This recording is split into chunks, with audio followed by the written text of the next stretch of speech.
নমস্কার বন্ধুরা, চলে এলাম আবারও একটা নতুন ভিডিও নিয়ে।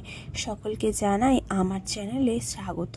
আজকে তোমাদের সাথে শেয়ার করব হাওড়া টু পুরী বন্দে ভারত এক্সপ্রেসে আমার একটি ছোট্ট জার্নি। ঘড়ির কাঁটায় তখন 4:53। আমরা রওনা দিয়েছি হাওড়ার উদ্দেশ্যে, কারণ আমাদের ট্রেন ছিল ঠিক 6:10-এ।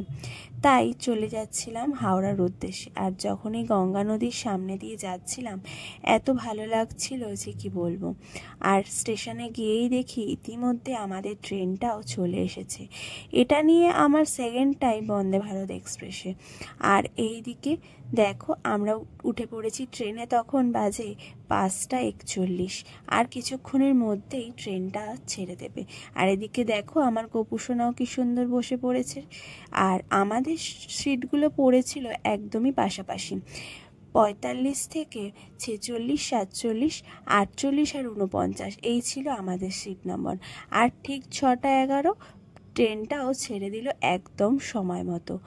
যাই হোক, সেই উদ্দেশ্যে রওনা হলাম আমরা পুরীর উদ্দেশ্যে। জয় জগন্নাথের নাম নিয়ে রওনা হলাম। আর এদিকে সাথে সাথে ট্রেনে স্টার্ট হবার পরই আমাদের দিয়ে দিয়েছিল একটা করে জলের বোতল। আর তার কিছুক্ষণ পরেই চলে এসেছিল চা আর বিস্কিট। ব্যাস, সেটাকে এনজয় করতে করতে বাইরের দৃশ্যগুলো একটু দেখছিলাম। আর তারপরে খেয়ে নিলাম একটুখানি ব্রেকফাস্ট। আর জানো তো, এই ট্রেনটা কিন্তু একদম গিয়ে দাঁড়াবে সেই খড়গপুর জাংশন। আর এই ট্রেনটা কিন্তু সব স্টপেজে দাঁড়ায় না।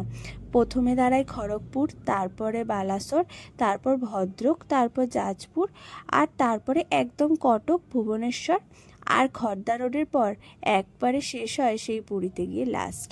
আর এদিকে দেখো, দেখতে দেখতে আমরাও পৌঁছে গেলাম। আর সাথে টাইম ছিল খুবই অল্প, নামার সময় প্রায় হয়ে গেছিলো বললেই চলে। তাই আমরা শেষে একটুখানি উনো খেলছিলাম সময়টা কাটানোর জন্য।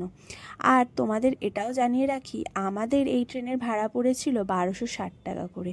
যদি তোমাদের ভিডিওটা ভালো লাগে তাহলে একটা লাইক করে দিও।